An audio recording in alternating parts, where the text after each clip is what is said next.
Mpaliriza nnyo ku UBC TV olunaku olwaleero olunaku lwakutaano ennaku z'omwezi 18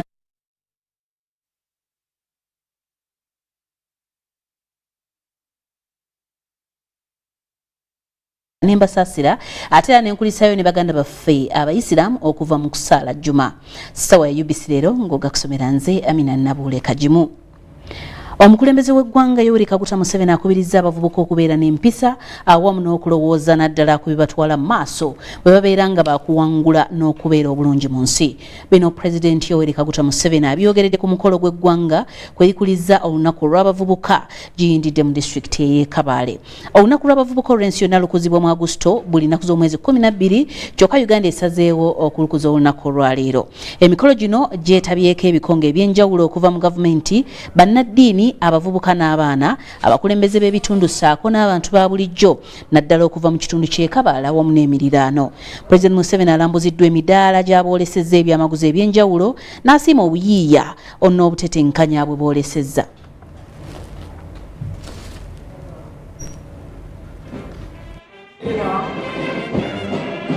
Government has had a number of interventions.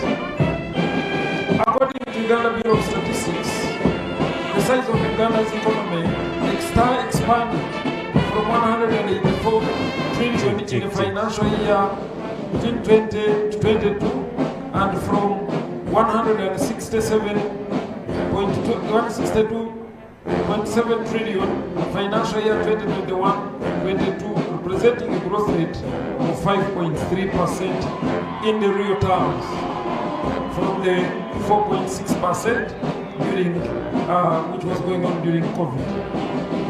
To build an already remarkable economic progress registered so far, the budget for the financial year 2023-24, which was delivered on June 15, 2023, brought a lot of hope for future economic growth. And this marries better into the 2030 vision. The theme of the budget, as a reminder, was full mobilization of Uganda's economy through commercial agriculture, industrialization, expanding and broadening services, digital transformation, and market access. The key priorities in the budget, especially focusing on the performance of the youth, including boosting household income and micro enterprises, commercializing agriculture, to enhance production and productivity and improve competitiveness of agricultural products, supporting private sector growth, investing in the people of Uganda, improving the stock. Ate oluvannyuma lw'ebbanga erikunukiriza myaka 20 ng'enguudo mu bitundu by'obusujju ziri mu mbeera mbi ddala, kyaddaaki abatuuze bafunye akaseko ku matama gavumenti bw'ekakasizza nga bw'egenda okutandika okukola enguudo zino. Bano babeera mu bitundu awaziikibwa munnamagye General Kasirye eggwanga ne bagamba nti enguudo zibadde zibakosa nnyo naddala ku ludda lw'ebyobusuubuzi awamu n'ebyentambula oluuyi olwo.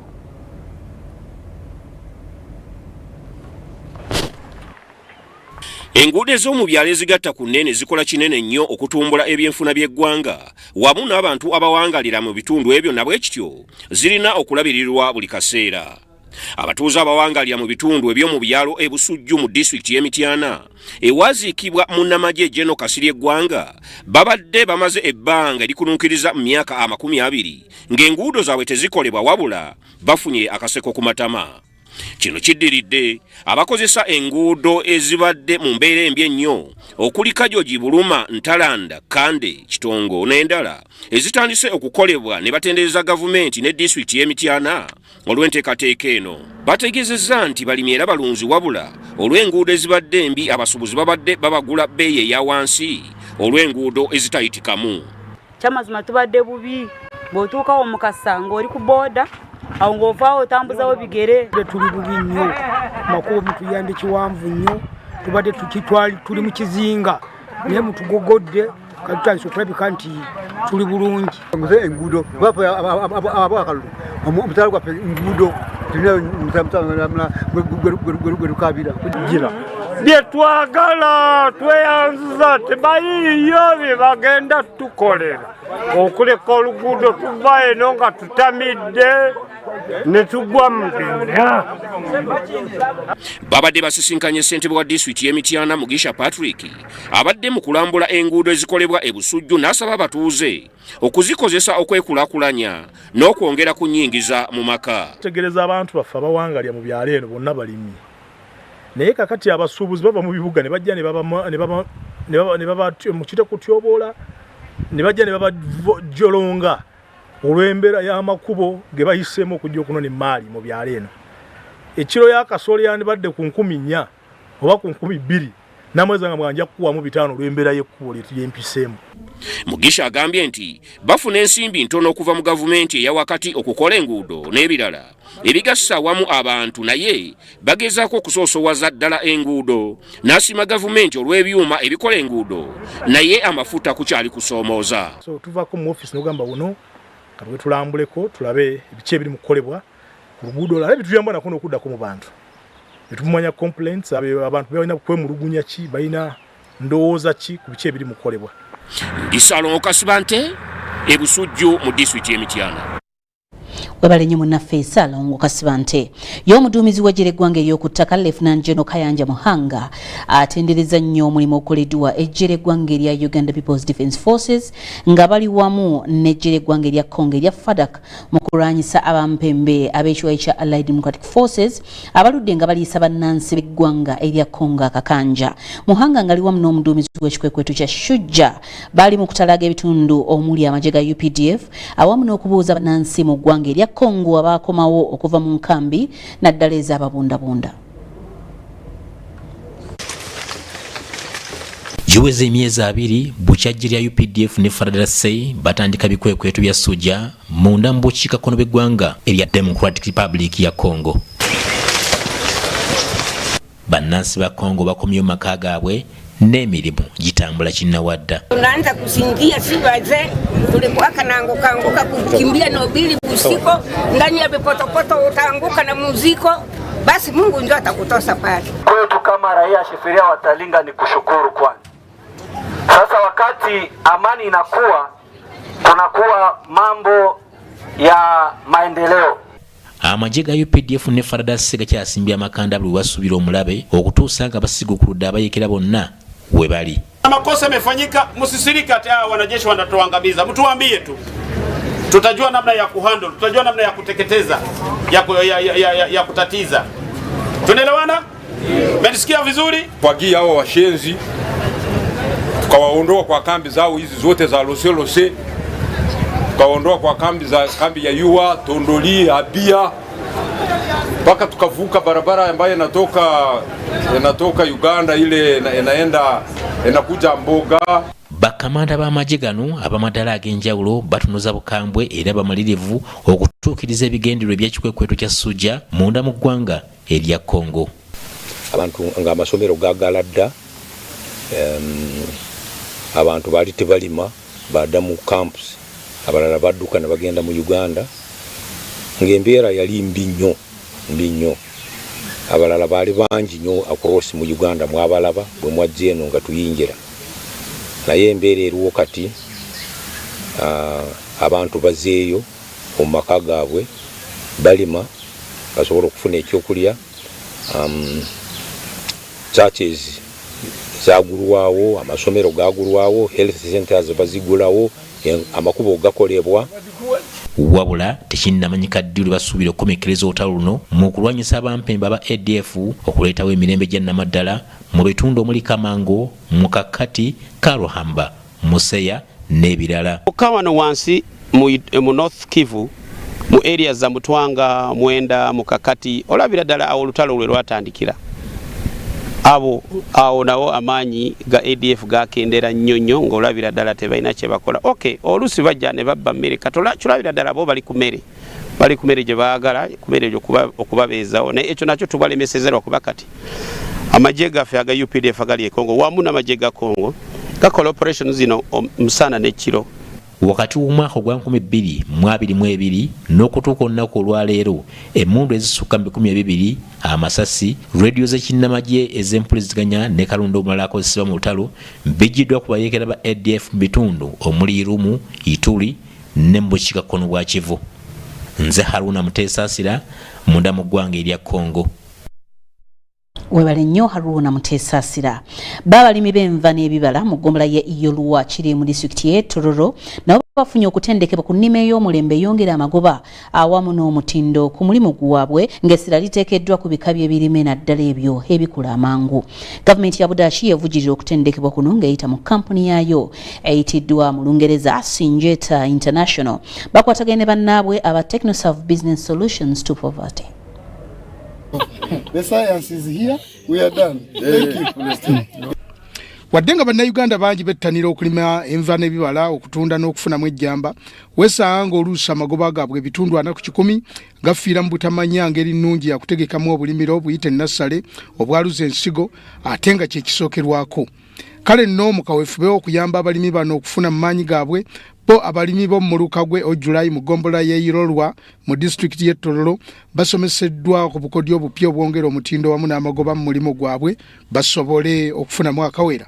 Bino bibadde mu kutendekebwa okubadde ku nnimiro ya Geno Family Farm nga guno guvujjiriddwa gavumenti ya Budaaki ku nteekateeka yaayo emanyiddwa nga Hotmap egenderera okutumbula omutindo gw'enva n'ebibala ng'eyita mu kampuni yaayo ya Sinjeta International wamu ne Technoserve Business Solutions to Poverty. Ebimu ku birime ebyamangu ebiteekeddwako essira byebyo ebikula amangu omuli ennyaanya, emboga, obutungulu, meloni, pepa n'ebirala.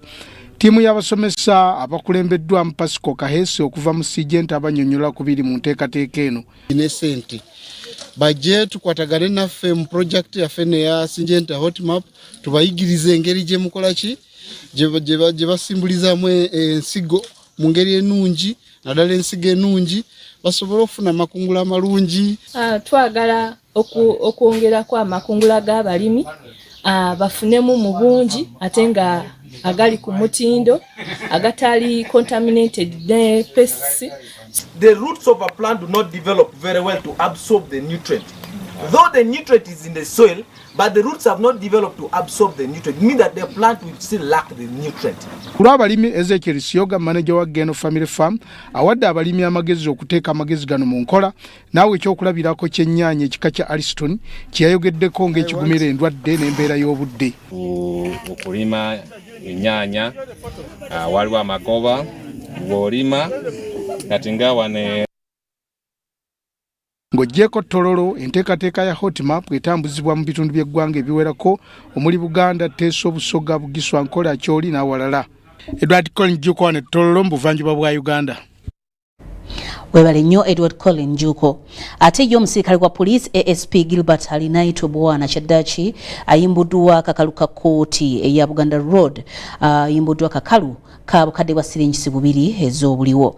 Ono nga yamanyika nnyo mu kukijjanya kane yajinyuka Dr. Kizza Besigye naddala mu biseera ebya walk to work sabiti ewedde yagulwako omusango ogw'okukusa abantu okabasanya omukyala awamu n'okumukozesa nga teyeeyagalidde. Katubirabe. Omusirikale wa police ASP Gilbert Alinaito Bwana ngono yajjukirwa nnyo mu kutulugunya retired Colonel Dr. Kizza Besigye naddala mu biseera bya walk to work ayimbuddwa kakalu ka kooti ku misango egy'enjawulo egibadde gye muvunaanibwa. Ono wabula sabbiiti ewedde abadde mu nkomyi eruzira oluvannyuma lw'okugulwako omusango gw'okukusa okukabasanya n'okuwamba omukyala Namukasa Joan wadde ng'emisango gino gyonna yajeegaana. The accused recruited or maintained or confined or transported or transferred or harbored or received or facilitated or aforementioned acts on Namukasa Joan by means of threat or use of force. Ono yali yasaba kkooti okuteebwa kakalu ka kkooti era ng'aleeta bamweyimirira basatu. Omulamuzi Ronald Kayizi Kyaddaaki akkiriza Gilbert Alinaito Bwana okumuta kakalu ka kkooti kabukadde 2 ez'obuliwo. The accused or the applicant is serving police officer at the rank of Superintendent of Police. He has presented his mother as a surety. My view is that the sureties are substantial and that they can compel the accused person to come back to court and stand trial. The state has not adduced evidence by way of affidavit to prove that the accused person is a flight risk. wabula onaamutaddeko obukwakkulizo obukakali.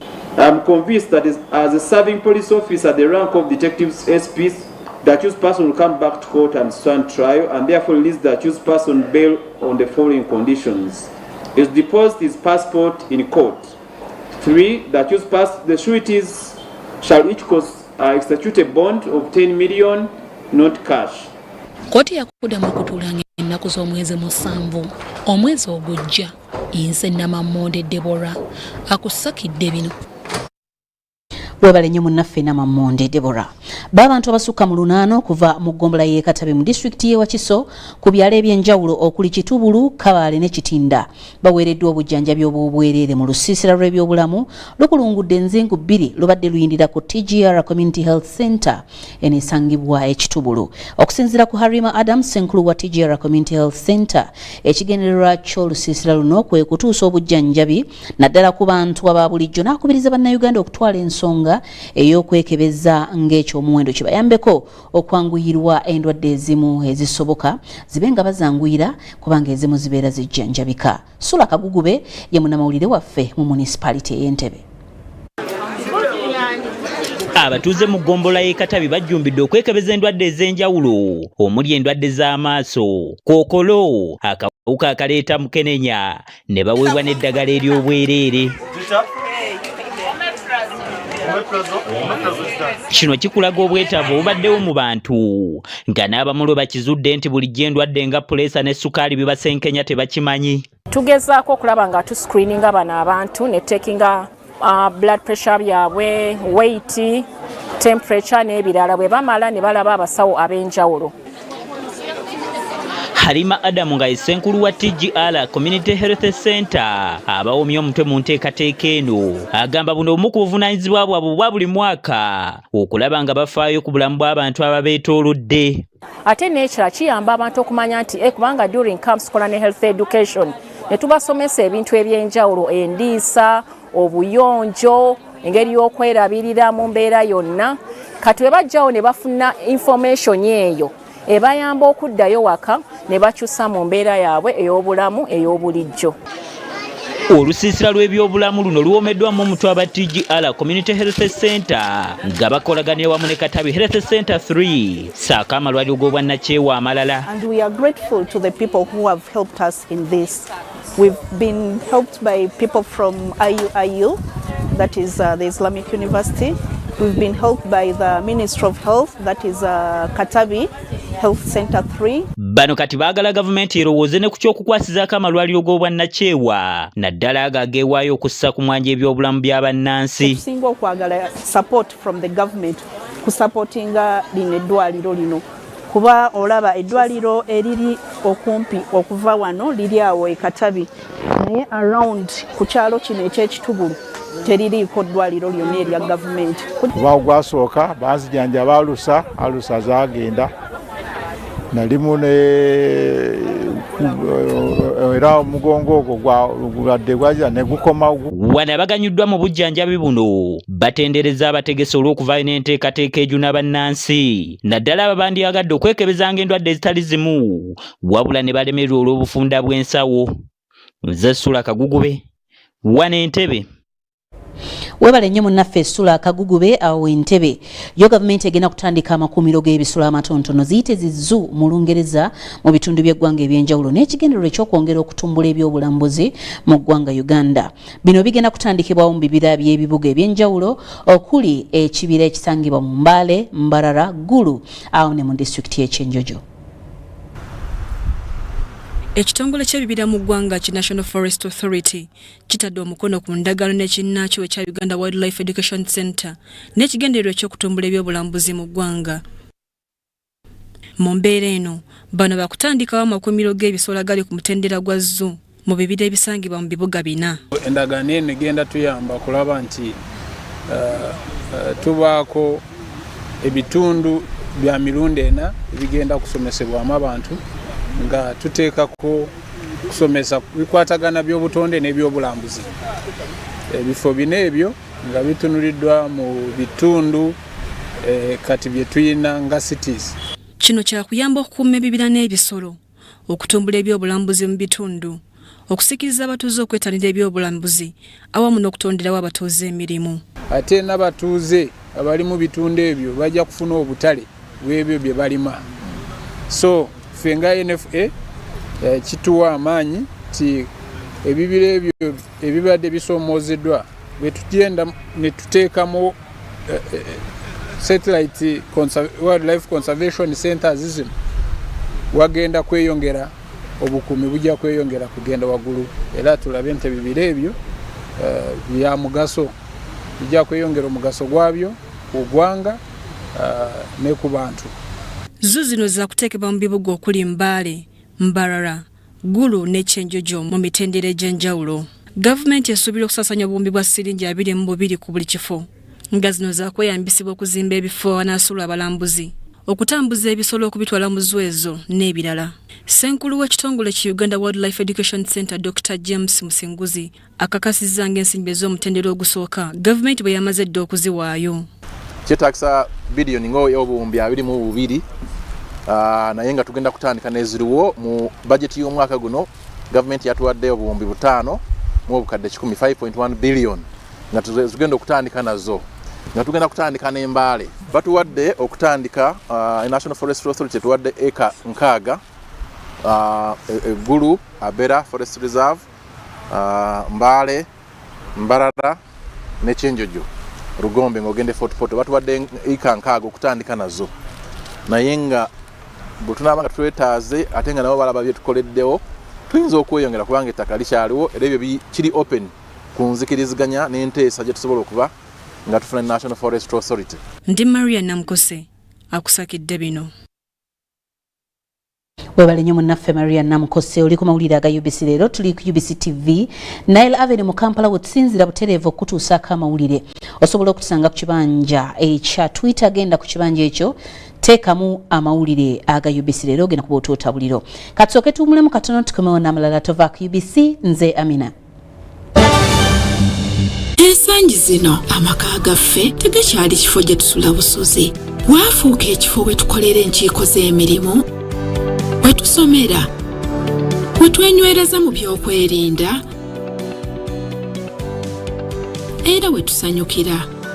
Ebintu bino byonna okutambula obulungi weetaaga internet eyeesigika.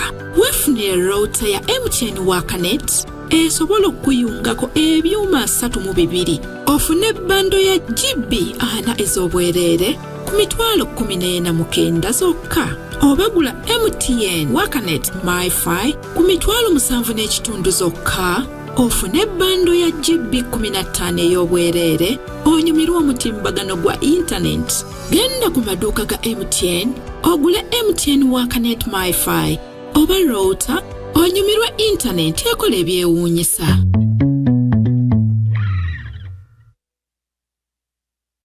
Sebo wanji eno ye biiriyo ekiki okebera malaria omutwalo gumu obujjanjabi bwonna emitwalo 10 engeri gye twamutaddeko eccupa. musawo tosobola kunsalirako nga sinaleeta mukyala wange wano sente zonna nazikozesa mugula eddagala mu zifamasi ne bihabu ebitaakoze. Naye mukulu gavumenti yagaba obutimba bw'ensiri gwabo mu makaago tebabusulamu. obutimba bw'ensiri twabufuna naye kati bajjamu ebituli tetumanyi kye bukolera. kuuma ab'omu makaago obutakwatibwa musujja gwa nsiri ng'otunga obutimba bwo buli obujjamu ebituli okutangira ensiri. Kakasa nti obutimba bwo obusibira waggulu buli ku makya ate towanikako kintu kyonna okwewala okumwonoona. Kakasanga nti buli omu mu makaago asula mu katimba k'ensiri obudde kawubeere nga bunnyogovu oba nga bwa bbugumu okubakuuma obutakwatibwa musujja gwa nsiri. Bwe tukwatira awamu tusobola okugoba omusujja gw'ensiri mu Uganda. Obubaka buno bukutuusibwako minisitule y'ebyobulamu ng'eyambibwako Global Fund. It's Freaky Friday from Airtel. Buy or gift. Buy or gift. Get freaky too. Dial *100*0# to load a Freaky Friday bundle for you to enjoy the best offers on voice and data. To buy a bundle for friends and family, dial *100*0#. Freaky Friday with Airtel. Buy or gift a bundle today. Dial *100*0# to get started. Airtel, a reason to imagine.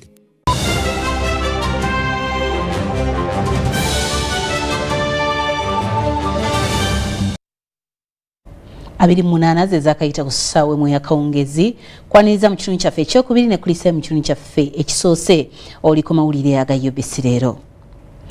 Abayiiya awamu n'abakulembeze basisinkanye okujaguza obuwanguzi obutuukiddwako ebibiina by'abakyala abeenyigidde naddala mirimu gy'ebyenkulaakulana. Ng'asinziira ku mukolo guno, minisita omubeezi avunaanyizibwa ku nsonga z'ebyamawulire awamu n'ebyekikugu Joyce Nabosa Ssebuggwawo alaze obukulu bw'okwongera okukwatira ku bakyala nga beenyigira mu mirimu egy'obuyiiya. Katubirabe. Tabamiruka w'abakyala beenyigira mu biyiiya ebya tekinologiya wa 2023 agendereddwa okuziba emiwaatwa eginemesa abakyala okwenyigira mu tekinologiya y'ebyensimbi. So n'olwekyo ne tusalawo nti katandike initiative nga Women in Fintech nga tulaba nti ejja kuyambako okuacceleretinga abakyala bangi okujja mu mboozi ey'okubeera nga bakozesa tekinologiya. Ate bwe tugikoze kati mu mwaka tugenda mu Gwakutaano tuyitiddwa mu nsi ez'enjawulo Tanzania tugenda kutandika initiative y'emu. Genda mu maaso mwenna teri kunoonya mirimu, mwenoonyeza emirimu gyammwe, mwekolere mweka. Okwekozesa kulungi nnyo, kuyamba, kusanyusa, toba nakweraliikirira kwonna kubanga oba weekozesa weka. N'olwekyo bakubira omulanga mwenna, ate naffe gavumenti tuyamba abavubuka bwe bavaayo bwe bati nga bano bwe bavuddeyo. Ebibinja by'abakyala ebiwerako byolesezza ebirowoozo ebisobodde okufuna nga bigendereddwamu okuyiiya okulaba nga buli mukyala yeenyigira mu tekinologiya w'ebyensimbi. Eprovins obekakasizza nti bwebeera nga ekoleddwa mu butuufu bwayo eyamba nnyo abakyala bangi okujja okubeera part of conversation ya technology. Nti waliwo mainstream ya technology era mulyako abagamba women in tech naye women in fintech kubanga ekozesa technology ate negata ne finance nti ereeta industry bbiri omulundi gumu kyokka nga ate zino industry zombi zeetagisa okubeera mu bitukola byonna nti omuntu yenna atunda ebintu ku dduuka yeetaaga okubeera nga asasula. Omuntu akola mu ddwaliro yeetaaga okubeera nga wajjanjaba omulwadde alina okusasula. Omulimi bw'aba alina eddagala ayagala okula alina okusasulwa bw'aliza. Naye okubigatta wanamu okwanguya nti tuleete finance ne technology mu industry y'emu tusobole okubeera nga tuyamba okutandikira ku bakyala okuyiga ne basobola okubikozesaamu okufuna bizinesi opportunities ez'enjawulo. Ku biyiiya 30 ebyoleseddwa 7 byokka bye birondeddwa okutuuka kamalirizo. Ye munnakenya yeetabye mutabamiruka ono atenderezza nga bw'ayamba ennyo okutuusa abakyala ku mwanjo naddala ogwo ogw'obuyiiye ebyesigamiziddwa ku byensimbi. Bekkiririzaamu kye bakola ate bakyagala era bonna obalabye nga boogera bonna ekintu kye bakola nga bakyagala bakitegeera bulungi. N'olwekyo abalenzi temutya mubeebuuzeeko bano abavuddeyo mukikoze mutya nammwe musobole okukikola. Kijja kuba kizibu nnyo Africa okulaakulana ng'abakyala basigadde bali mu biyungu byokka ng'abakyala basigadde balowooza nti balina kubeera ba assistant mu office ba secretary n'ebintu ebirala. Tabamiruka ono era agendereddwamu okulaba ng'abakyala boolesa tekinologiya atuukiridde ku mulembe guno oguliko obutaleka mukyala yenna mabega mu kuvuganya okuliwo mu byensimbi. That we are venturing to fintech for the first time, it was a good exposure for us that we have learned a lot. Going forward, there's a lot. Tusiima bwongerwa okuba ng'otambudde naffe okuva gye twatandikidde amawulire aga UBC Leero awamu ne Gibuli eno. Kule ekitongole ky'amawulire kyonna okutwalira awamu nsinzire wano kwagaliza akawungezi akalungi. Beera bulungi weeraba. Nze Aminah Nabuule Kagimu.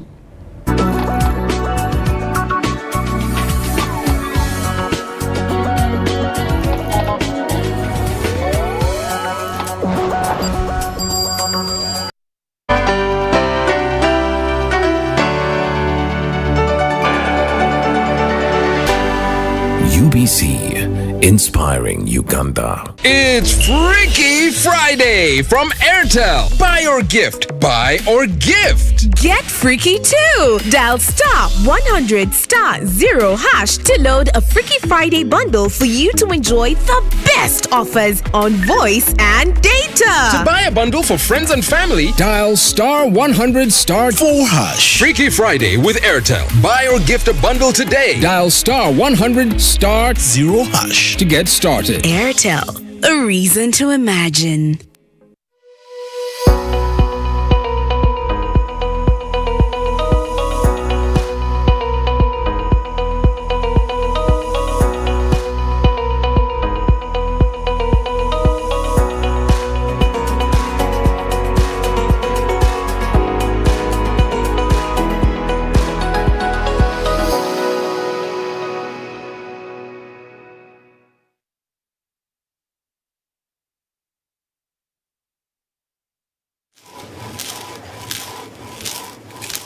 Coffee consumption has been part and parcel of Uganda's culture for many generations.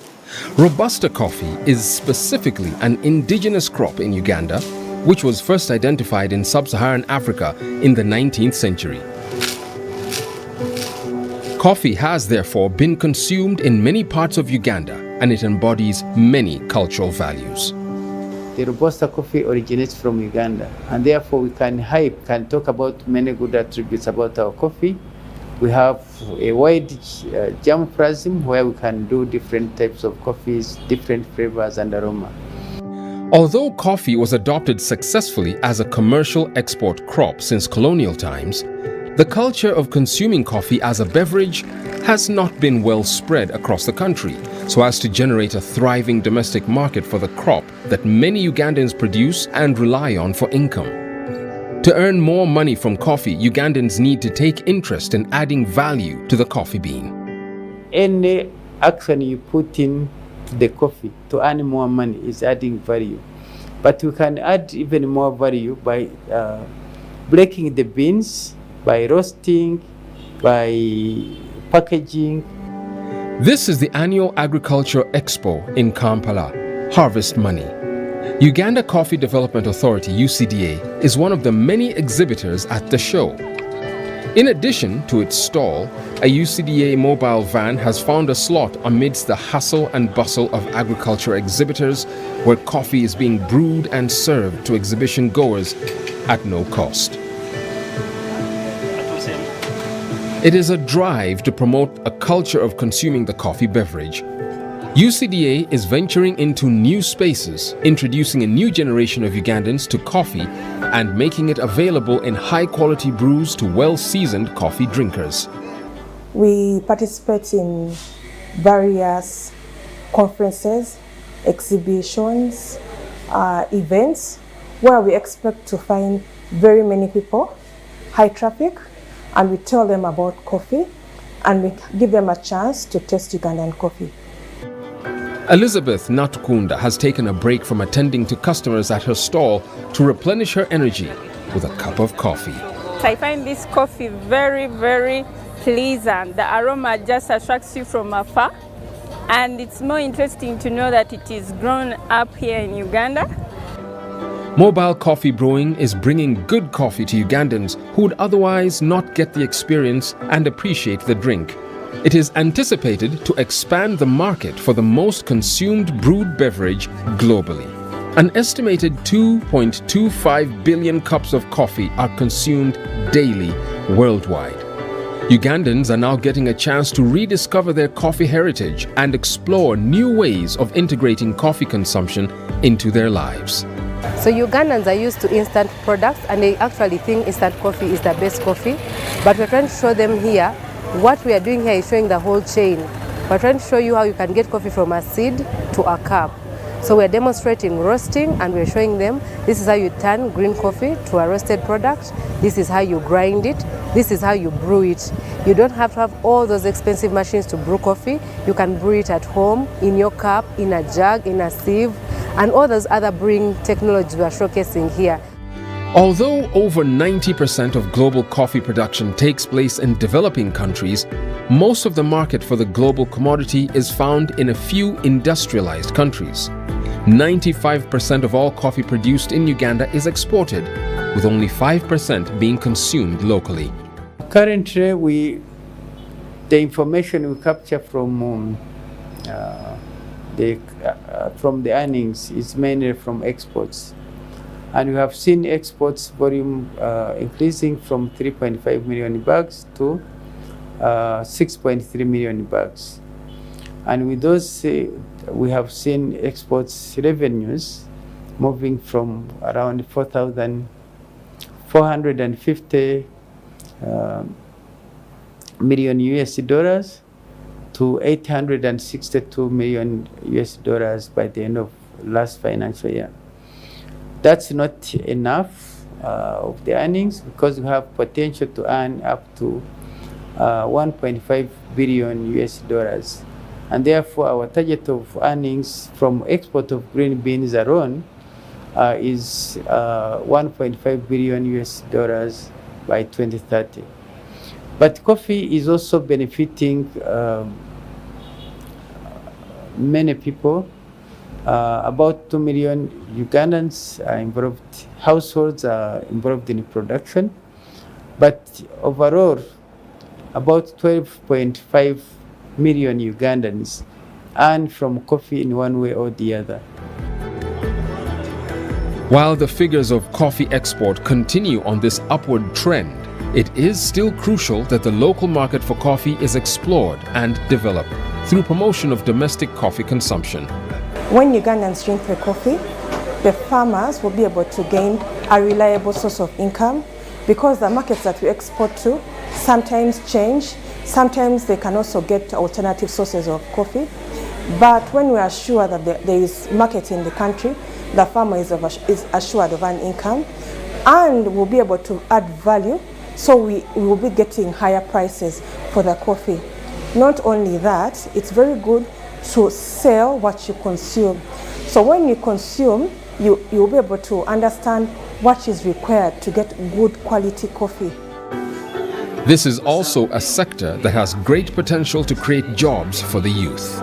Uganda having one of the fastest growing youth population. We are working with 19 universities. We have coffee clubs in these universities, and recently we've given them espresso machines so that we can interest many of the youth in coffee. By understanding the health benefits of coffee, by understanding the business opportunities in coffee, and we believe most of these are in one way or the other going to be involved in coffee and therefore earning more from the coffee. Well-trained baristas are the substance on which appreciation of quality coffee is built. Baristas are trained to make varied brews of coffee, especially espressos. Without baristas, exposure to fine coffee remains low, which sets the expectation of coffee drinkers below standard and dampens demand for the beverage, leading to low consumption. Barista training is therefore critical to developing a vibrant coffee drinking culture. To be a good barista, one has to understand the process of coffee production, right from the garden. How you source the coffee you brew will in the end affect the quality of coffee you serve. Here at the UCDA training facility in Nakawa, a group of students from Kyambogo University, who are members of a coffee club, are being taken through a barista training course. Some are university students already taking courses in food science and technology, which means that barista training is an additional skill that will help them enter easily into the job market. These barista trainings teach the students how to brew coffee, how to roast coffee, and even it gives them basic information about the coffee value chain and how to do basic quality control when they're analyzing coffee. 22-year-old Patricia Kadondi is a student of Kyambogo University doing food science and processing technology and a member of the coffee club. As the Secretary General of the Coffee Association in her university, she is well aware of the myths and misconceptions around drinking coffee, especially among young people. Association members, therefore, spread accurate information about the positive attributes of coffee drinking and encourage others to try the beverage. She will be even more confident now that she has been trained as a barista and can brew coffee professionally. I have learned making different coffee beverages using the espresso machine and also using the manual equipment as they were showing us. Even the cold beverages like iced lattes, iced mochas, even flavored coffees. Annette Nakazibwe, another student of Kyambogo who is currently doing her internship, is more assured of a starting job as she enters the job market. But she also nurtures ambitions of becoming a business owner, and becoming a barista is already expanding her scope of options on how to get started. There are few people who have these skills. Meaning, if there are few, I have higher chances of getting a job and starting a job. And we've learned that Uganda has put much energy in developing coffee consumption in our country. Meaning, if I can look for a job, there are higher chances that it's there. So there are few people, and if I can set up a business, there are chances that people can face this, even the government is in it and is investing in it. Jesse Lutwama is proud to have gotten a chance to showcase his skill at making a cappuccino.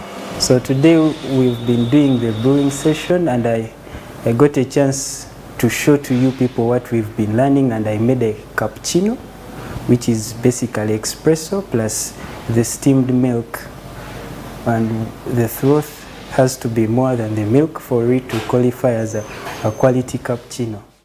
He is already confident that his understanding of good coffee will put him in a good position to find employment. I believe I can make a quality barista, and even judging the people out there, because when they serve you something and you have no idea about it, especially us the Ugandans, most of us, we hardly take those things. So someone can just lie to you that this is a cappuccino, but if you have some knowledge, you get to know and appreciate what they are doing. Personally, I think of engaging in a cafe for the meantime as I look for a stable job after my university, because it's a bit of a struggle to find an employment. Jonathan Mugerwa has been taking the class through a coffee brewing session, showing them various ways in which a good cup of coffee can be brewed. Basically, we first teach the students on how to use other brewing equipment. Why? Because most of them being youth, the machine itself may be expensive, because the machine costs around 15 million to 20 million, the full set of such a machine. But that can't be a limitation for them to take coffee, or even take coffee at home, even at their universities, because most of them are university students. So if I show them the different brewing equipment and how they can use them, then also we train them on a machine and to make different beverages. By that, they get employable skills, because we know that, and the good thing with the coffee sector, like in Uganda, it's one of the growing sectors. So almost now in every city, there's a coffee shop, at least in every town, and they are bringing in new coffee shops are coming up.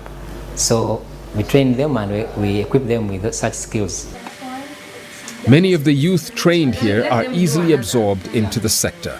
The baristas that you train in UCDA, many of them have excelled. Some of them have been employed and they get very good jobs where they act as baristas. And recently in Rwanda at the AFCA, there was an Africa Barista Championship where the barista who won the competition had been actually trained from UCDA. UCDA also organizes spaces for baristas to display their skills and demonstrate excellence. The annual Barista Championships bring the best in the sector to not only compete, but also to explore new avenues for growth. At the end of the barista training, we give them a certificate to show that they actually trained from here, but also they're eligible to participate in the National Barista Championships, a competition. So all of them who are trained, they can apply to participate in the competitions. Growth of this budding sector can be visible from the increased investment in good quality coffee shops and introduction of new ones in places that until recently were not known to have coffee shops. Yes, we are seeing very many Ugandans taking up this coffee drinking culture. And we are seeing it mainly, you can see the number of coffee shops that are being established. We are seeing quite a number of youth setting up also coffee shops, going to those restaurants and cafes that are selling coffee. Even the demand for knowledge about coffee roasting, coffee brewing, we see it is really increasing compared to the past years. Training by UCDA is also having a multiplier effect through former students becoming trainers. Christopher Tigaiza Sezi started out as a waiter and a barman, but is now a proud owner of a budding coffee enterprise, Embago Coffee. Located in the outskirts of town, close to Bugolobi and Mbuya, his coffee business adds value to coffee and can deliver a well-brewed cup of coffee to customers in the comfort of their own homes. Coffee roastery, we buy quality beans, then we add value in terms of roasting, then to branding, and then also at the side of the barista, we skill the youths with knowledge on how to deal with coffee right from the farm to the final cup. Says he got an opportunity to take a barista course with UCDA more than 10 years ago, a skill that he has built on to find employment, save money, and establish his own barista training school. In UCDA, we learned on how to deal with coffee right from the farm to the final cup, the farm processing, roasting, and then brewing the coffee, and also talking about the coffee. Because as a barista, you're more like a salesman. He made sure to participate in national barista competitions, where his performance opened doors for him to travel and find better earning employment in the Middle East. In 2014, participated in the National Barista Championships and won Best Aspiring Barista. Then 2015 also, I was the runner-up, won Best Espresso. Then 2017, finished the 5th place. That's when I got an opportunity to travel to Kuwait as a barista and a roaster. While in Kuwait, he could comfortably do his job because he already understood the foundation of good quality coffee. In UCDA, we learned more about blending and how you can roast different roast profiles, how you can cup the coffee and know that this coffee it has this character, and then how can you talk about it itself. So in Kuwait, it was in Kuwait where I was working as a roaster, I could tell that this specific number of clients want this, and then another maybe other clients want this. So.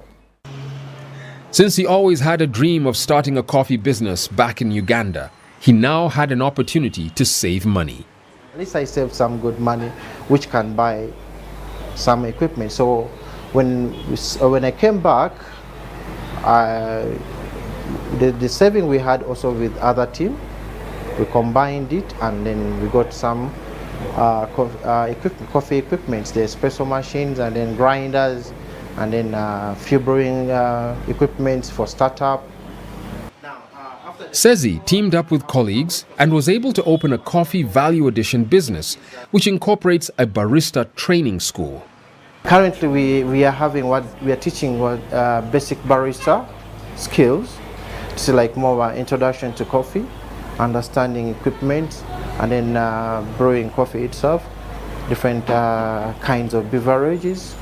Then also we are having the advanced barista course, which is more detailed. We teach you all the basic points, and then go to the side of just training, smoothies, and then shakes, milkshakes. Then we are having what they call the Pro Advanced. This is an advanced course whereby we take you through all the basic points, advanced points, and then we teach you on how you can run a cafe, buying with proper equipment and accessories, how can you maintain quality. So far we have trained over 110 baristas from 2020, and then some of them have got jobs within Uganda, and most of them have traveled outside Uganda. Some are working in Kuwait, some are working in Qatar, Dubai, and other European countries. Embargo roasts and markets a well-packaged coffee brand, Embargo Coffee, locally and for export. Located at Ovino Shopping Mall in Kisenyi is Barista House, another barista training school and coffee value addition business run by Annette Nyakaisiki, a former student at UCDA. Yes, why I chose downtown, actually I'm a person who have come from very far. At first, before I joined, I myself was just a dropout, and then I realized most people were downtown. People were working in maybe, you see those markets. Others are graduates, but others are single mothers, dropouts who don't have hope. And in downtown, that's why we have even people who work even as prostitutes and others, street